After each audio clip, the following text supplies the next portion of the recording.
Ladies and gentlemen, welcome Gary Owen to Superstar Speakers. How you doing, man? You right? Yeah, how Yeah, all good, all good. So we are celebrating West Brom and Man City by having you on here today. I'm going to start things off with West Brom. What do you think to West Brom's chances of getting promoted? I thought at one spell that they were certainty to come up as champions. Yeah, as I did with Leeds at one point. Leeds looked as though they were going to come as champions. I think it would be a little bit unfair, I know, with this breakthrough because of the pandemic, that both of those sides didn't come up. I'd like to think that both would come. They've been the most consistent. Both come up in first and second place, but both of them certainly have a team that deserves to be in the Premiership next season. Yeah, I mean, West Brom have got a bit of I hate the phrase yo-yo club, but they do they're always there or thereabouts in the middle, aren't they? What do you think it is? Boing, boing. Yeah, boing, boing, baggies, eh? Exactly, yeah. Exactly. I mean, when I was there, we were quite steady, but mind you, we had a team when I first went there that had the likes of young England players like Derek Statham, Brian Robson at the time, Remy Moses, himself, Peter Barnes, Cyril Regis. So it was what Ron Atkinson was wanting to do, was bring in young hungry players. And obviously that all went kibosh when 18 months into me joining them with Barnsley, he moved to United. Yeah. And took Robbo. Well, it worked out perfectly for United, to be fair, because Brian Robson is like top draw. Like, what are your memories of Robbo in the brief time that you got to spend with him? On the pitch, off the pitch, because both of them were devastating one way or the other. Off the pitch is always more interesting, isn't it? Yeah, he introduced me to my first day at West Brom, where he took me out for a lunch, and that was the last time I saw of anything of West Brom for about 2 days. He had alcoholic poisoning. I missed the photo session, which probably was not the worst in the world for the rest of the team, but I was so sick I couldn't even go in for that. They said I had a bug. Yes, I did, an alcoholic poisoning bug. So thanks, Robbo. He welcomed me to West Brom with open arms. But listen, I enjoyed it there. I enjoyed playing in that great team that we had there at that point. It was a shame that we went there and it was broke up far too quickly. And the rest is history, really. Rob went on to United, and what he achieved at United, both as a player, captain, and trophy-wise, he obviously made the right decision. Oh, he's a great player. I want to ask you about Ron Atkinson as well, because there's quite a lot of popularity amongst our listeners for just the legacy of Big Ron. He seems to be quite a popular figure. What are your memories, or is there any funny stories you have of working with Big Ron? Funny stories. Again, I just signed for West Brom, me and Barnsley, and we went to Woodstock, which is near. I mean, they have gigs on there, Woodstock, but we went there for pre-season training because they have the Oxford Hills there. And Robbo and the rest of the boys had told us about it. It was a punishing start to pre-season, which in those days was all about running up hills and whatever.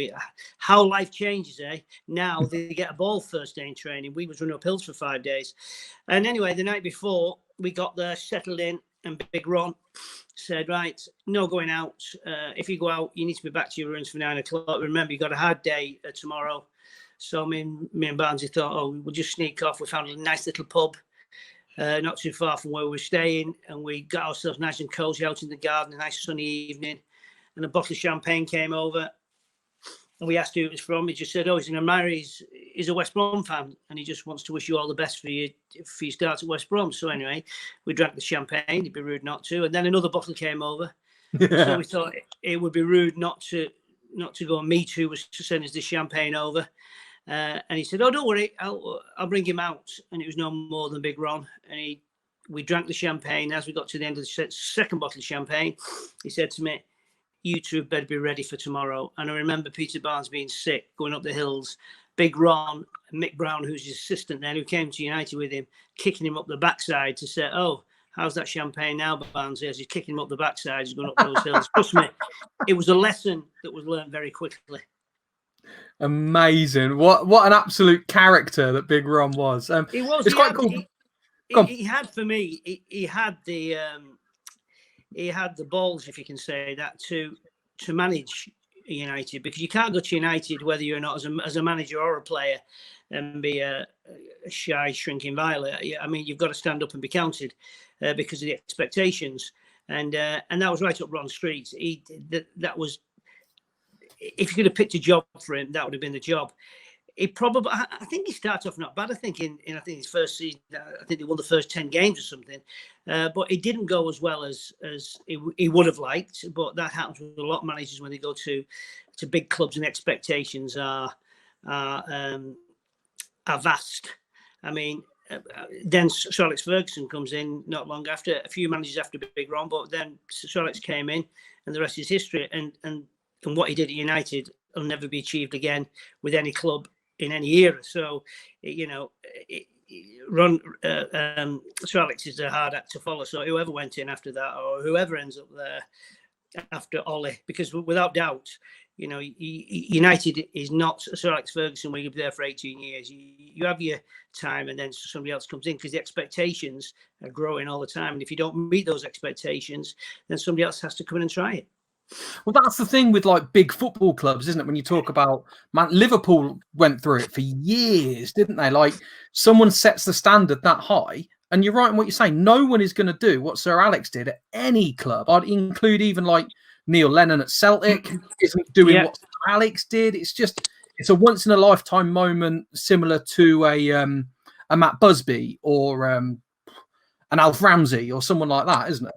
Well, you look at Liverpool. Liverpool had Shanks, obviously, and then after that, you had managers coming in, and it was fed from the boot room, as so they said, and Moran and Paisley, and they all came through, and all had equal success. But as soon as that era come to an end, Liverpool found it very, very difficult, and United fans will enjoy me saying this, but it's, when you think they've not won the Premiership, and when you think in the 80s when they won everything, it could have been whether it was the League Cup, the FA Cup, the European Cup, the League, they were winning everything, not in 1s and 2s and 3s and 4s, and when you think that Liverpool have not won the Premiership since it started, I mean, obviously they're going to win it this year, but I think a few United fans, it's almost like it's almost a backhanded compliment to give them that trophy, because they'll pick it up in front of nobody. They won't be able to do a presentation, but knowing the way they are in Liverpool, they'll fill the streets and the police won't even know they're there. Like they did when we turned up for that Champions League game. The police won't see anything. The police are blind in Liverpool, so they'll probably have all the streets filled up to be able to do it.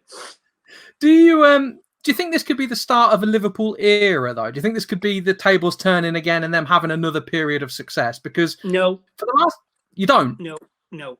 Nobody will have the success that Liverpool United have had over the years, because it's too evenly matched now. And when I say evenly matched, I mean finances. Everybody in the Premiership can almost buy anybody. And, in the days when United were buying Rio and Wayne Rooney, I mean, paying 30 million, I think, what they did for Rio. I forget Wayne for a minute, but Rio, I think, was one of the costliest defenders at 30 million. That was probably some teams 2 seasons, maybe 3 seasons budget for their players. So United were able to go out and do it, and they did it exactly right. Buy while when you're at the top. And so Alex, I think he created 3 teams at United, which is phenomenal, and players that left that club, you'd have thought, how can they carry on when those sorts of players are let go or moved on or retire?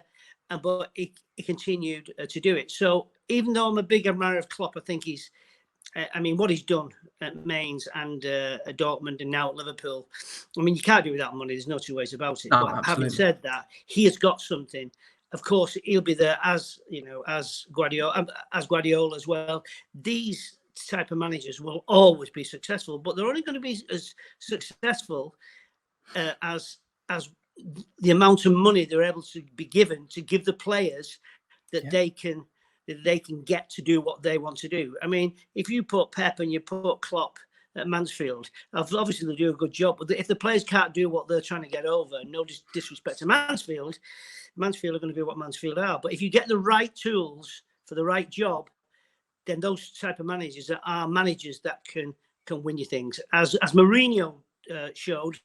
But in recent years, he just seems to have lost that sparkle he had in his early years. So he's got to start proving himself again, and nowhere harder than at Tottenham, because they've not won anything for God knows how long.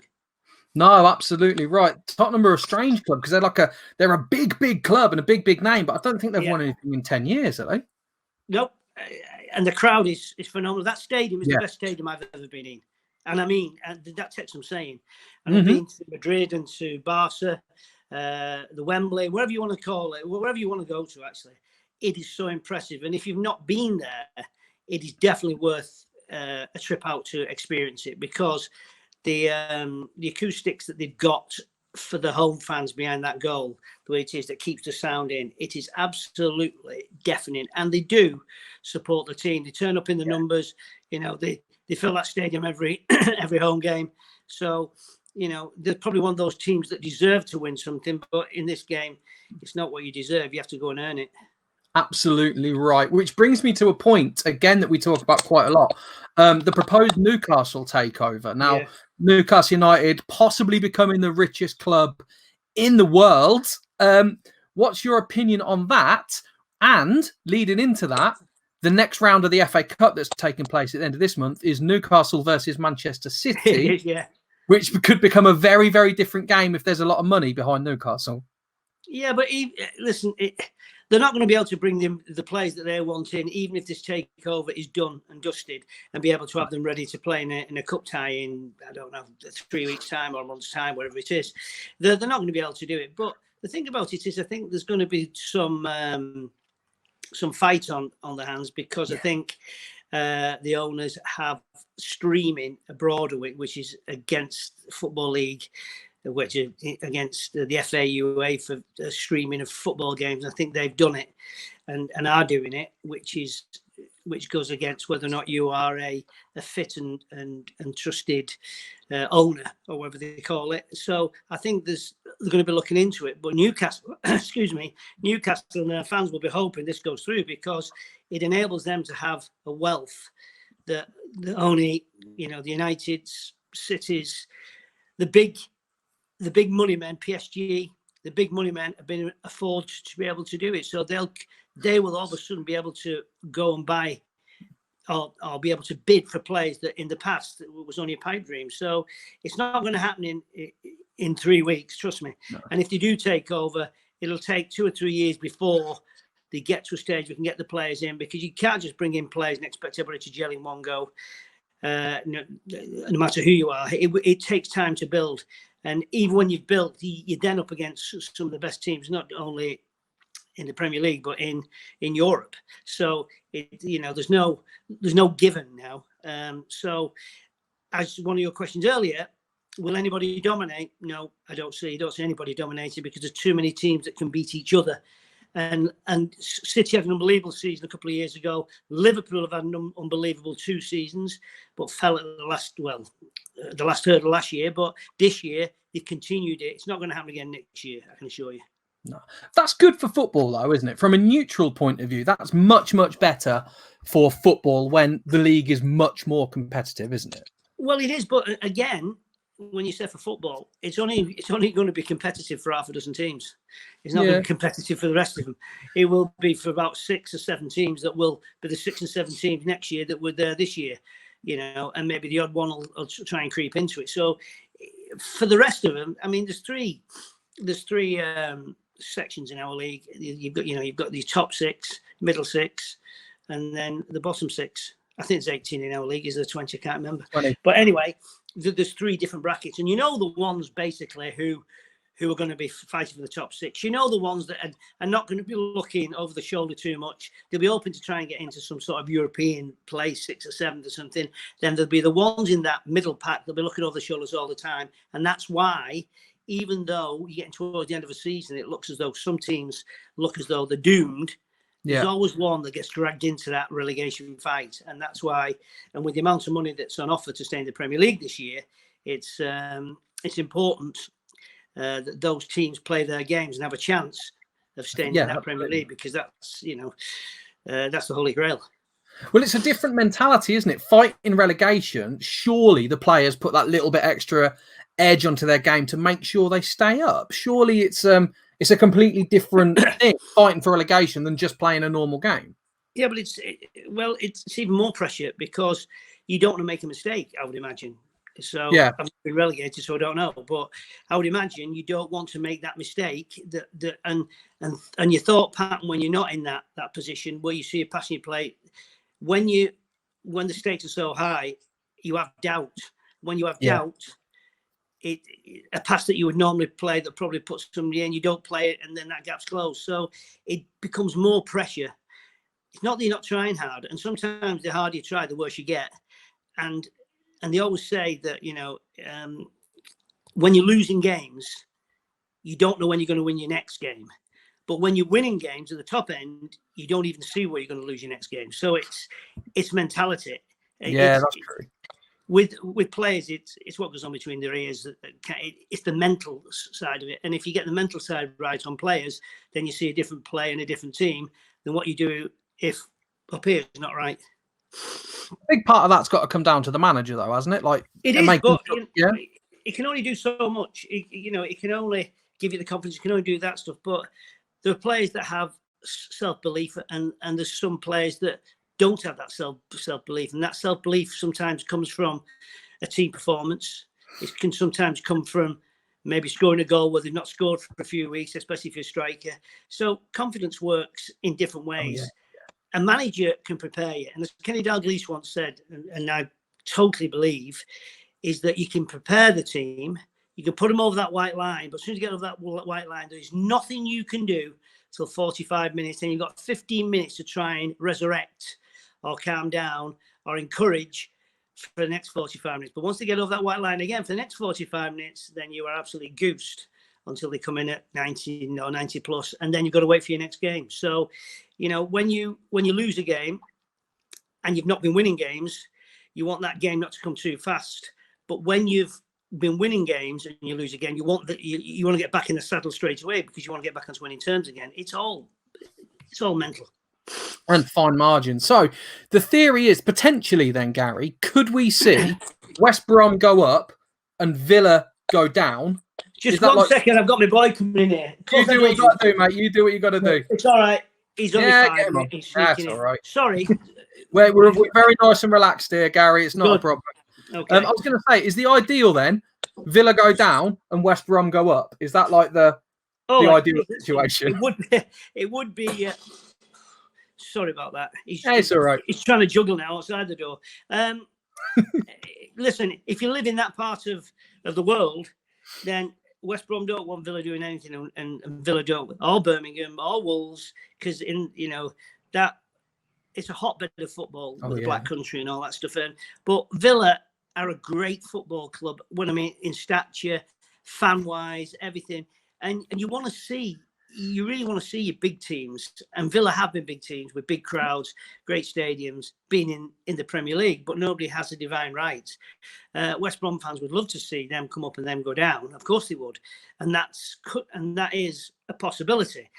And having played for West Brom and played against Villa and not wanting them to do anything, I'm not that biased that I don't want to see the best clubs in the Premier League, because Leeds United, for whether you like them or you loathe them, have an unbelievable fan base, good or bad. Well, that's questionable at times, but they have a tradition and they have a support that you want when you're playing those sort of teams at home. You want their support to come and make the stadium even better and a more atmosphere. And when you go away from home, there'll be no doubt, because it will fill the ground and the atmosphere will be great. So for me, I always want the teams that have got the tradition and the great fan base to be playing the Premiership, because atmosphere is what it's all about. That's why it's so difficult while these games now are going to be played behind closed doors and no fans there.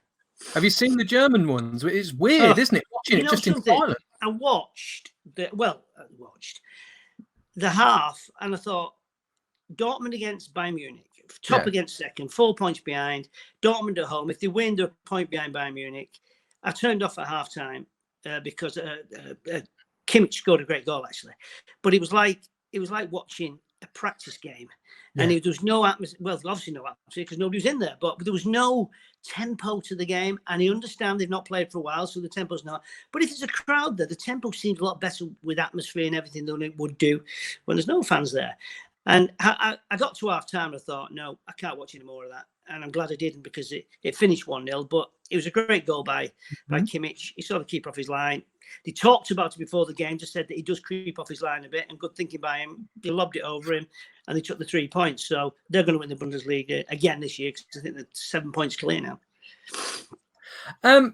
We do have a Leeds fan on, by the way, and it'd be remiss of me not to mention it. So Malcolm Hall is he's proper advocating Leeds as champions, and we do have a Birmingham fan on as well.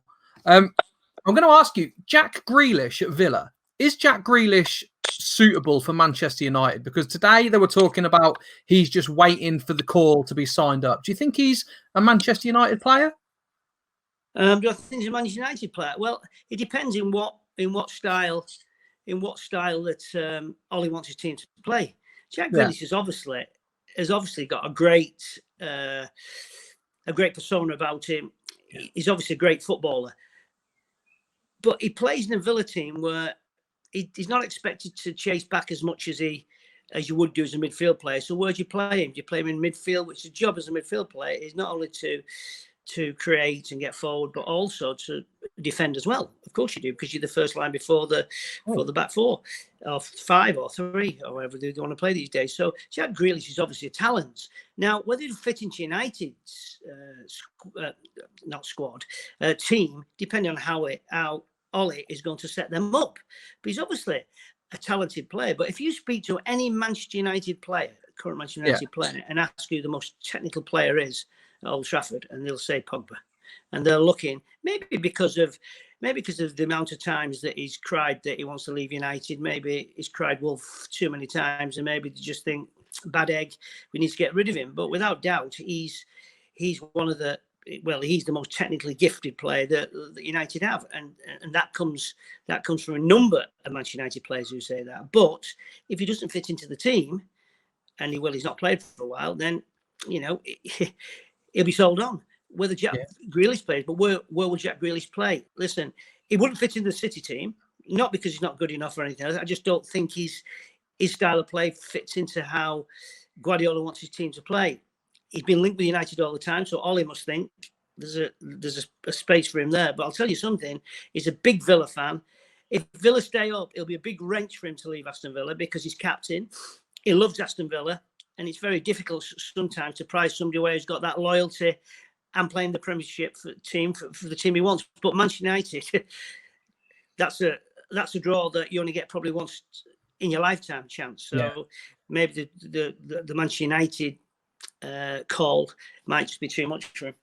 See, I think that, and I think I'm in the minority, but he's a star at Villa, whereas at Manchester United, he's really going to have to really up his game, because Man United have had some of the great midfielders of the Premier League, from Robson to Beckham to Ronaldo to Keane to Scholes to Butt, and I don't see Grealish in that list. I see him as, I think he might vanish in that team.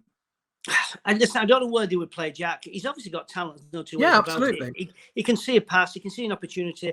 In playing with better players in front of that crowd week in, week out. I mean, obviously United take the full allocation away from them as well, so they're well supported. We know that. So playing for them, you might see, but I just don't know what position Jack is. Is he plays wide on the left of Villa sometimes. Sometimes he plays just inside. Sometimes he plays just behind the front man. I don't know what his best position is. Now, looking at the United side and what he's trying to do there, I don't know where he would play him.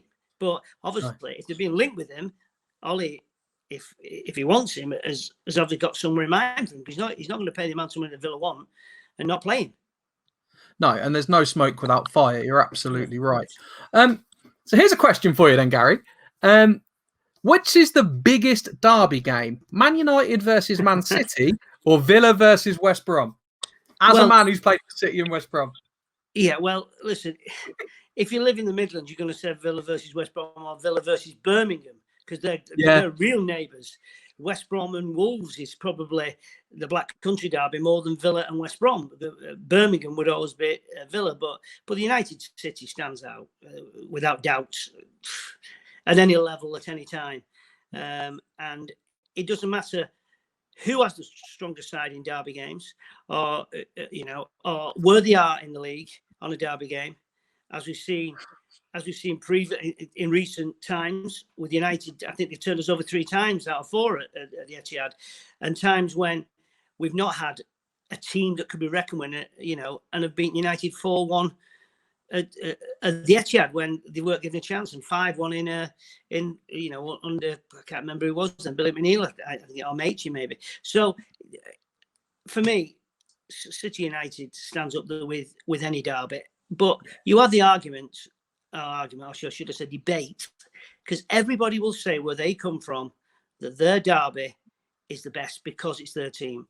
But for me, City United is special. I used to love it as a player. I don't like it now that I have to watch it, because I get more nervous now before a derby. Really? Than I did playing. Wow, why is that? I don't know, because I think it's because you have to live with the result for 6 months before you get time to play them again, unless you're going with a cup or something. So, we've had the upper hand a few times, and United have had the bragging rights over the last few, even though the position in the table has not, has not warranted it. They've beaten us, and I tip my hat to them, because I've looked at the game, watched the game, and think, how have we got beaten that game? But we have. And at the end of the day, nobody remembers who should have won or who didn't win. United have done it 3 times out of 4, and that's at the Etihad. So not many people come there and do it, certainly under Guardiola's reign. So I do tip my hat to them. But certainly United City at any time has always been special, and will always be special. Good, thank you for that. And I think I actually do agree with you in what you say, because if I was interviewing someone born in Glasgow, I know exactly what derby they would say. So I think you're absolutely right, really. And we've already got the comments are blowing up saying West Ham, Millwall, Birmingham, Villa. Yeah, of course you are. Millwall, West Ham. Yeah. Imagine that. But everybody will say where they live and their team. Right. I heard a debate going on, and I can't remember where I heard it now, or maybe I don't want to say where I heard it, but it was Southampton Portsmouth. Somebody was playing that down. They said, "How can you say that? It's the biggest derby. Southampton Portsmouth, when they're in the Premier League, or whether they were in the top division together, Southampton versus Portsmouth is like, is the end." Now, unless you live down there, you can't see it. But obviously, the supporters believe that no matter which derby you play, whether it's in Liverpool, in Scotland, in Manchester, in Birmingham, wherever you want to play this derby, they feel theirs is the best. Doesn't either Southampton or Portsmouth have a rivalry with Crystal Palace as well? Isn't there like a real massive distance between Crystal Palace? Sorry? Brighton and Crystal Palace. Brighton and Palace, that's the one. Is their derby. Yeah. As such. But Brighton and Southampton is just down the coast, isn't it? So if you get to Portsmouth, you can't go any further unless you're swimming. The Isle of Wight, and they ain't got to. Yeah. Okay, another question for you then. I want to ask you your memories on Cyril Regis, because again, a popular name in the history of football. You obviously got to spend a little bit of time with him at West Brom. What are your memories of Cyril Regis, please, Gary? Well, he was a total gentleman. He was a gentle person, and Big Ron, before we went out, used to always hit him in his stomach to fire him up.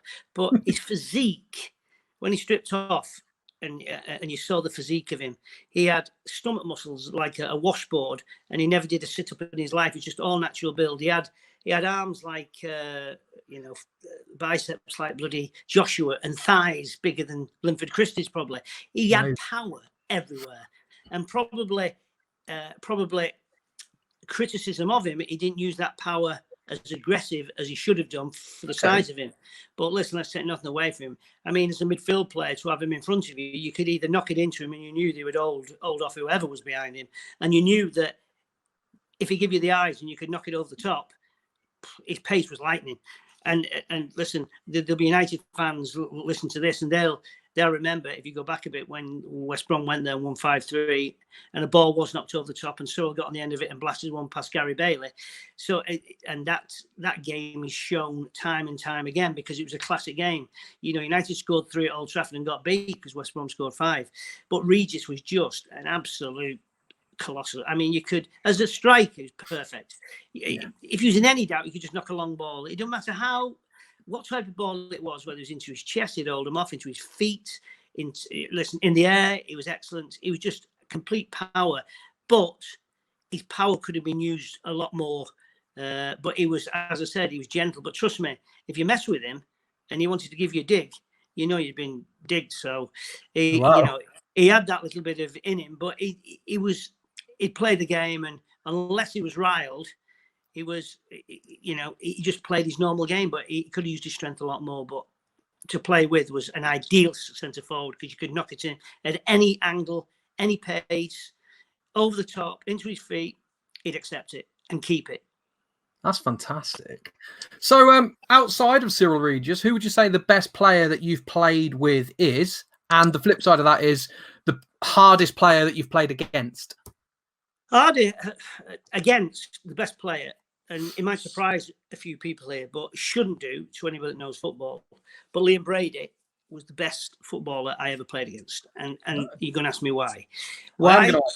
Yeah, because you don't win Player of the Year in England by chance. It's your fellow players normally that vote for you, unless you get the one from the press. But he won the Players' Player of the Year. And then he went to Italy and he won Player of the Year twice in Italy, once with Juventus and once with Sampdoria in a foreign country. Liam Brady was not the biggest, but a great left foot that you couldn't get. If you got close to him, he could get by you. If you stood off him, he could pass by you. He could score goals. He'd put his foot in as well. There's no two ways about that. If he needed to, he'd put his foot in. And Brady, as a midfield player, you just couldn't get near him. It was uniquely strong, because he didn't look that strong because he was only slim, but he had tremendous power and upper body strength that could hold you off, and he had great vision.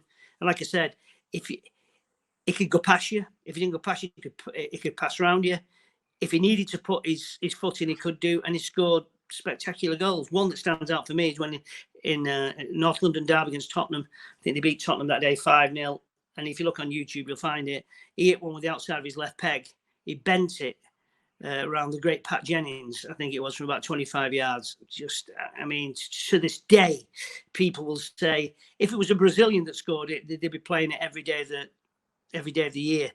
But because it was an English game and an Irishman scored it, it's not shown as much as it should do. But for me, without doubt, the best player I played against was Liam Brady.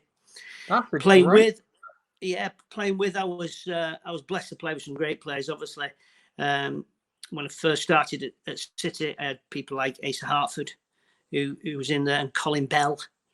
I mean, great midfield players. And then Colin obviously had the injury, so I didn't get to play in the same team as much as I would like to. But I mean, can you imagine playing alongside Asa Hartford and Colin Bell in midfield? And then when I went to West Brom, you know, I had Robbo, who I'd played with for at England levels with him, and Remy Moses had just come in, and Remy was, an absolute battler. And there was no surprise that when Robbo went to United, that Ron took him, because his contract was coming to an end as well.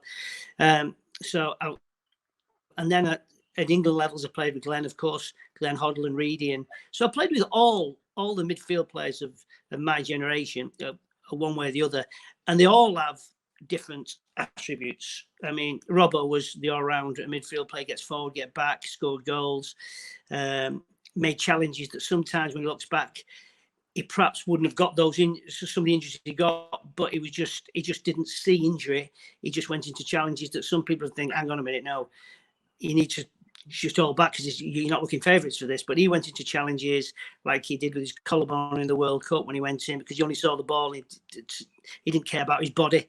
And then he did his shoulder. And I think he had 3 broken legs at West Brom. So you can see he was not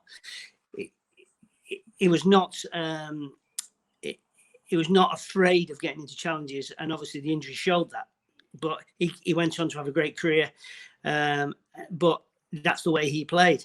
And then you had Glenn, who never wanted any of those challenges whatsoever. But giving the ball, and he could, he could put it on a sixpence for you.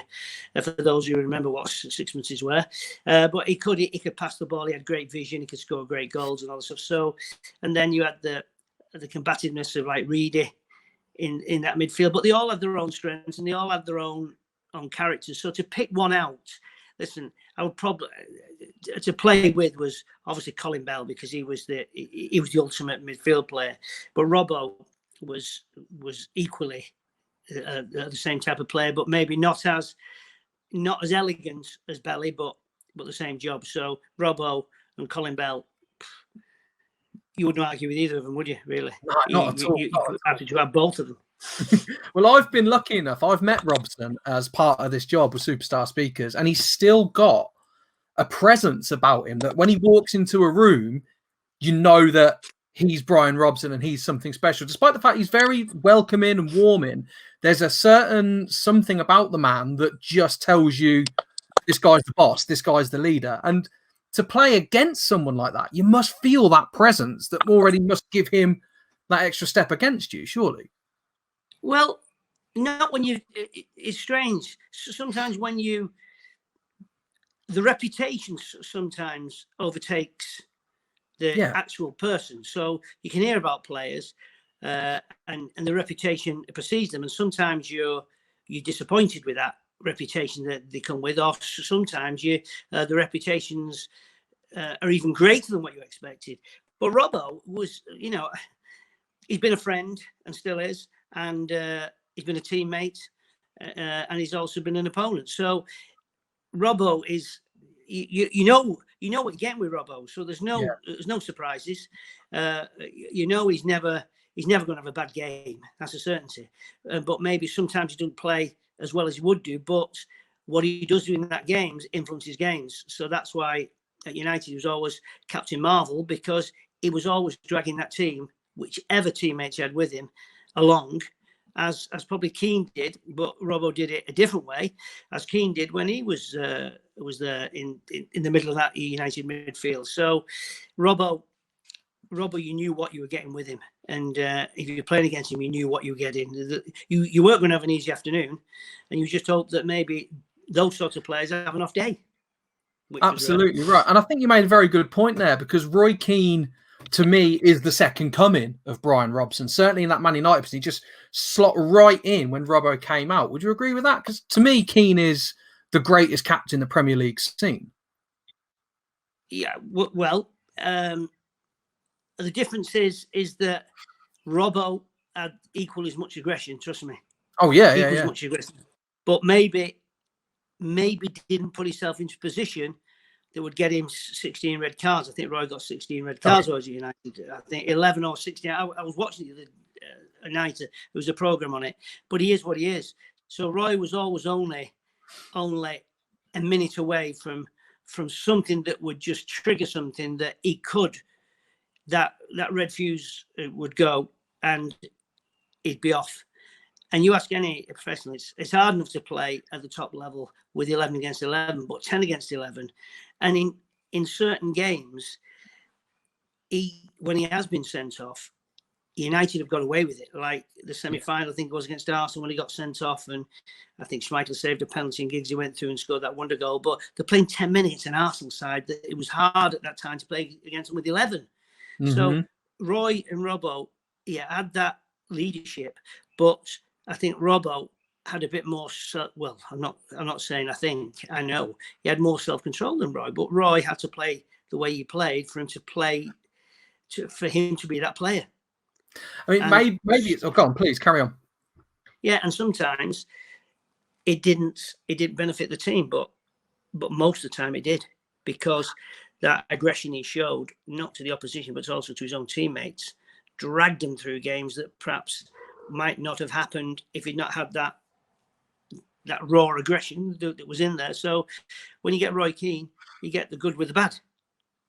That's a fair comment. I mean, what I was going to say is maybe it's my age, because I'm 39 years old, so I'm a little bit too young to really have appreciated Brian Robson in his prime. I think I would have been like 12, 13 when he was going. But Roy Keane, I remember in my teenage years, was just incredible.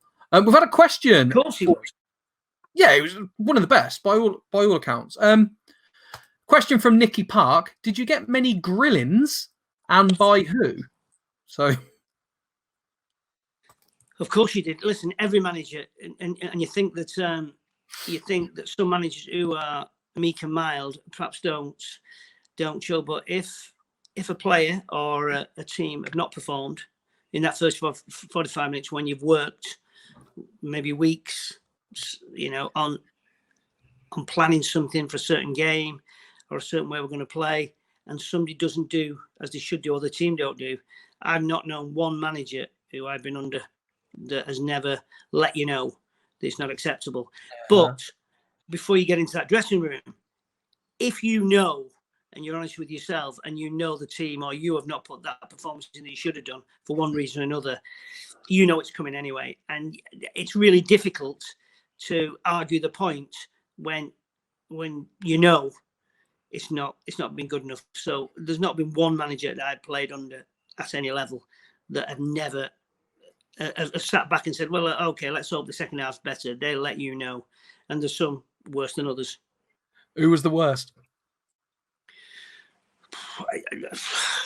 Big Ron, trust me, would not.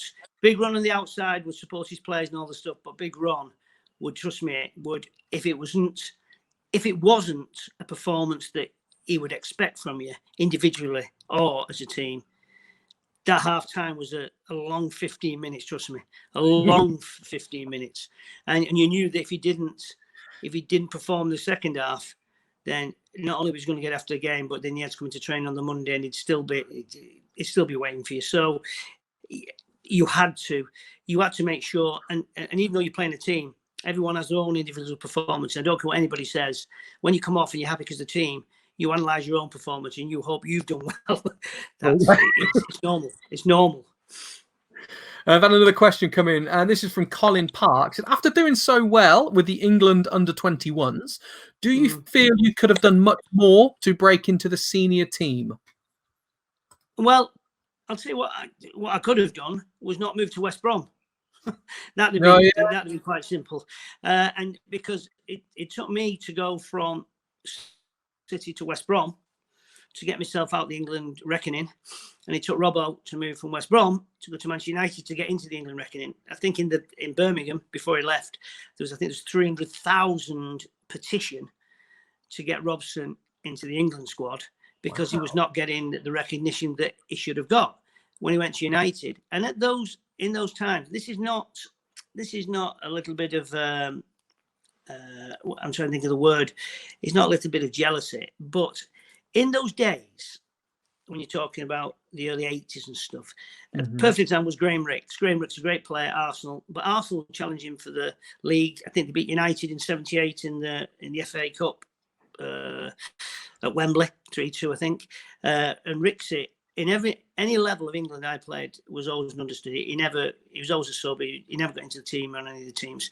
And when he went to the '82 World Cup, West Brom were perhaps not fighting for trophies. In fact, we're looking at the wrong end, and Arsenal were challenging. And I felt at that time that England managers, and Ron Greenwood was one of them, were picking players that were at teams that were successful. And I'll give you an example. I remember one time he picked, I think it was Greenwood, he picked 7 Liverpool players in an England side. And another occasion, he picked 6 Everton players in the mid-80s to play in an England side. People that didn't play for either a big city club or were looking to be challenged for things were overlooked. And there was I'll give you an example. Derek Statham, Kenny Sansom, great left back. Kenny Sansom plays for West Brom and Derek Statham plays for Arsenal. Derek Statham would have had all the England caps that Sansom had, and Sansom wouldn't have had the caps that Statham had. There's no two ways about it. And there's more and more examples of that. So I think you had to play for a team that was a big city club, like a Manchester, Liverpool, I mean, a big city club, or challenging. I think that still happens now, to be fair. I think that's it's changed a lot now since Southgate's got there. If you see some of the players that's been brought into the England squad, players that you would, and listen, you put me on a spot now, but I can't think, but if you look and you see the squads he's picked and the players that he's picked, it's not all from the top teams. And I should have done some more research on this. Actually, you didn't know I was going to say it. Yeah, but I've been asked this question many times. Right. About and I'd captain England under-21s to the final against West Germany against people like Libarski and Hunas and all that stuff. And then I came back on the same plane with them as they were going to join the senior squad because we were playing England at Wembley. So they were joined up with the senior squad. And there weren't too many of our under-21s that were being progressed through. And the whole idea of having that England youth, England under-21s, England under-23s, England B-side was to step up. So it wasn't such a big jump from somebody playing in an under-21 team that could be 18 and then going straight to the England side. It was too much of a jump. So, but that's what the whole plan of it was supposed to be, but it didn't seem to work that way. Malk Hall, our Leeds fan, has been on. He's going to follow up the question. Do you think England have a good chance of winning the Euros next year if it goes ahead? And who do you think are the favourites for that tournament, if not England? Yeah, England. Listen, I think England have a squad of players now, young players as well, who are hungry and eager, pacey, who can beat anybody on the day. There's no two ways about it. And it just seems to be, and I don't know what it is with England, when England seem to get to the latter stages, we don't play the same way, and I don't know why, whether it's nerves. I can't believe so, because some of these players have played, in very important games in Europe and everywhere for the club. So I don't see what happens, and I don't think that under Southgate that they changed the way of playing. We just seem to freeze, and I don't know why that happens. And it seemed to have, not just with this crop, but with teams going back, we either just don't have that bit of luck through penalties or something else. We don't have that little bit of luck, and we don't have that bit of killer instinct that we have earlier in tournaments. But listen, if they do go ahead, England will be one of the favourites. There's no two ways about it. But then you're looking at, I mean, Holland is starting to become a force again now after being in the wilderness for so long. They'll bring some young players through. Germany, you can never discount them because they're just like a machine. Whether or not they'll be good enough, because some of their players are starting to get a little bit older now. Listen, it just like in the Premier League, everybody can beat everybody. That's why there'll be no runaway leader, and whoever you're going to bet on, you're going to have a chance. So I'll be looking at the odds first before I put any money on. Well, I think as well, like you said, Holland, you said Germany, France have to be in contention because they're the World Cup winners at the moment, and Belgium as well are always there or thereabouts. Yeah, but France, when you look at France, some of those players that won that World Cup will not, like Giroud, will not probably be there. There'll be players that was I'd give them an influence in the national team, but weren't doing it for the club sides. And Angola, I think, who's at Chelsea, he's been injured quite a bit over the last year or so. So some of the key players won't be there. So they'll be changed again. And you just can't just draft people in national sides when you only have a limited time with them and expect them just to gel like a club side. You can't. It's hard enough for the club side to bring players in, new players, and you're with them every day. Never mind just every few months that you get your players together. So I think it's anybody's to win, and it just depends who will be fit going into that, what squads they've got, and then you'll see. The bookmakers are rarely wrong, so my money would be going who they make favourites. But listen, I think England on a level playing field can it'll be a match for anybody. They were great in the World Cup, to be fair. Do you think, though, that the moving it on a year, because obviously it was meant to be around about now it was taking place. Yeah. Do you think moving it on a year, does that make, or how does that make a difference to the teams and to the lads who were playing in it? Well, I think for England, they just become a bit more experienced. I mean, Sancho, who just got into the side, what is he now, 19? He'll be a year older. He would have played for Dortmund or whoever he's going to go to, but he would have had more first team experience. People like Rashford that has had his injury before that. He'll be a year older. He'd have had more experience playing the United team in Europe and everything. So a lot of these players, a lot of young players who will be in the United squad or in the England squad or playing will have that. They'll just be a year older. And trust me, in international level, a year makes a big difference in experience when you're coming up. Because a lot of these players now, who they'll be playing in these Euros, they would have played against them at one level or another, either in national friendlies or in the club side. So it's nothing new to these. So our guys will be a year older, and there's not many older players in our squad. I think Gareth is looking more for the younger ones, and there'll be a fit Harry Kane as well. So I think we've got a good squad of players, all being equal, that we can keep them fit. I hope you're right. And Malk's come on again, said Italy are another one. They've got a lot of young players coming in because Italian football really did struggle after all the fines and everything they went through after the World Cup 2006. So they seem to be coming back up as well. And they're always a tough opponent, aren't they, Italy? Yeah, they are. But it's like in Germany and what have you. It's the same to a little bit like England, I suppose. Well, not so much as England, but.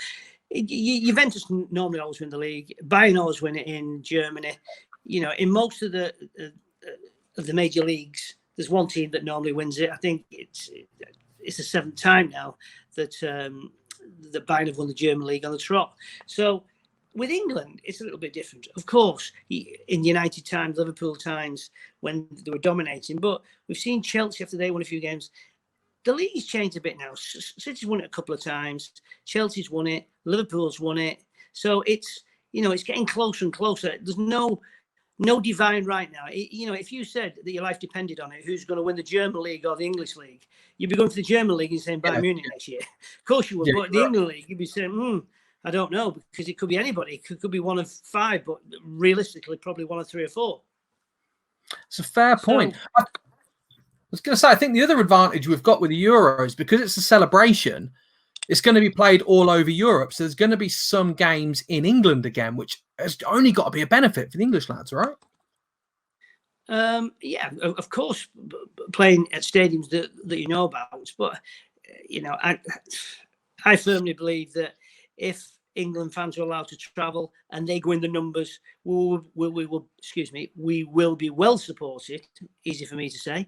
We'll be well supported, whether or not it was in England or whether or not it would be away.